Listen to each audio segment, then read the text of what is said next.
Hi guys and welcome to my YouTube channel. My name is Ndara Siweda, and in this video today I want to talk about car insurance, particularly explaining where the shortfall insurance comes in. Okay, so if you have ever found yourself in a process of buying a car and through financing, you would know that they don't allow you to actually leave the garage without insuring that car.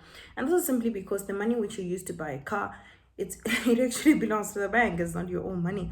So they want to make sure that you are insured in case of an accident, in case your car would be in a place where it's unrecoverable or it's stolen.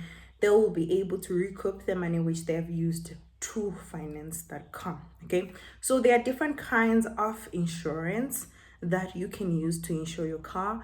There's multiple options and we'll talk about them and finally speak about how does the shortfall comes into the whole picture. But before we can go there, please remember to subscribe. I am on the road to 10,000 subscribers, and guys, if you're a new viewer, please make sure you subscribe. But if you're a returning subscriber, welcome. Just make sure you like, comment, and share this video with people who you think it'll be helpful too. Right? When I was buying a car, I was surprised because it was my first time hearing these terms. They asked me, do you want market value insurance? Do you want retail insurance? Or do you want trading insurance? And I'm like, what the hell is this? And I had to do a little bit of reading just to understand what I'm choosing. Why should I choose market value over retail value, and why should I choose trade in value to be covered for? And most of the time, if you're buying a car, you're most likely to lean towards market value because the premium is lower. But then what does it mean if you choose a market value? Okay, let's start with the retail value because this is a recommendable option, right? Retail value is when you are covered for the price of your car, right? It could be a new car, it could be a second-hand car, but it's for the retail value, meaning that the price in which the dealer is charging for that car. For example, if you're buying a car that is 200,000 rand, your retail value cover will be 200,000 rand. So simple, right? And if you're buying even a second-hand and it's 160,000, same thing, your retail cover will be 160,000. Okay, so then the market value, on the other hand, is what the market would be willing to pay for your car. And to be honest, this can range, because who determines what the market is asking for? So they have kind of categories like checkbooks, which determines what a market value of the car looks like. If you're to sell it in private, how much are you most likely to get, right? So retail value, it's the highest that you can get on an insurance, and market value is like the lowest you can get on insurance, right? So because market value is the lowest, you will pay lower premium, and retail value, because it's high, you will pay higher premium, right? So you need to know you're paying higher premium because the payout on that insurance will be higher as well. But there's also a trade-in value. I know a lot of garages don't advertise this, or they won't give you this option. And the trade-in value is just about the average that the dealership would be interested in paying you in case you want to trade in that car.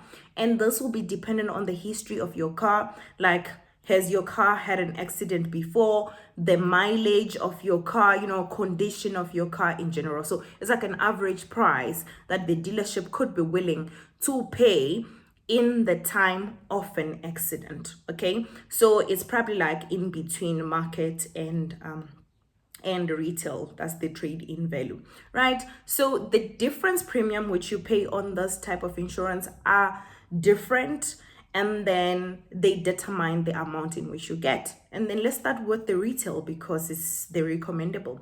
Retail, it's the closest you can get to the value of the car. However, if you're financed, right, the retail value may not cover the rest of your skoloto in case of an accident. Let's say, for example, you were covered for 200,000.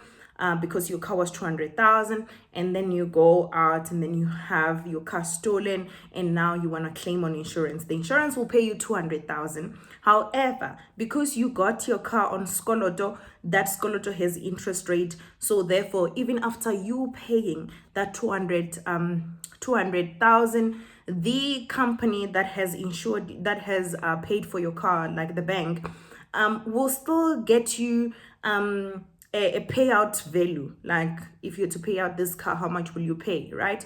So they will give you a payout value, which is, to be honest, normally higher than the retail value. So they can tell you that your car at this particular moment, if you are to pay it off, you can pay it off at 300k. So that means even if you pay that 200k that you got from insurance, you still have what is called a shortfall, or a balance of 100k which you need to pay to be able to be debt free, right?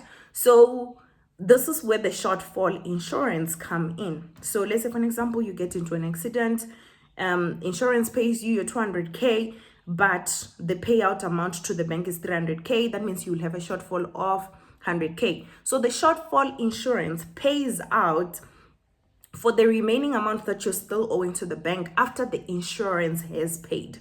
And the interesting part is the shortfall is an additional cost that you have to incur to the insurance, to the normal insurance that you already have. So if you are trying to understand whether you should get a shortfall or not, this is the reason for having a shortfall insurance. And shortfall insurance don't only work with cars, they also work with medical bills, covering things that the medical aid does not cover. And unfortunately, even for car insurance, they cannot cover like infinity amount of money. So they can only cover the car, and the car value, it's probably a certain amount. That's what they cover you for. So if you're looking to not have debt after having to lose your car, and to not be paying, installments and money to the bank after you have lost your car, a shortfall helps you with that regard. Okay, I hope that is clear. And also, this is the same applies when you have a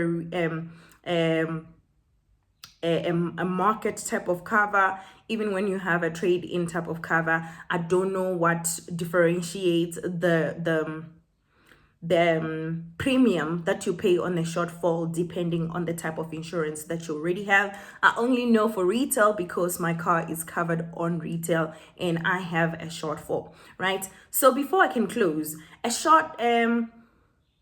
retail cover can also work on your favor. Let's say, for an example, you've already paid, let's say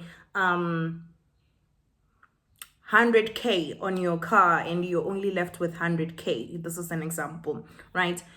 So you're only left with 100k to pay on to the bank, and then now you get into an accident. So the insurance will pay you that 200k, and then you will take the 100k towards the bank, and then you will take the remaining 100k to use towards the next car or towards other things, right? So that's how insurance work. I hope you found this video very helpful. Please let me know what you've been covered for on the comments, and why do you think is a better option. Also give me a purple heart to show that you've watched towards the end. Thank you. Don't forget to subscribe, share, and comment. Let's go to 10k. Goodbye.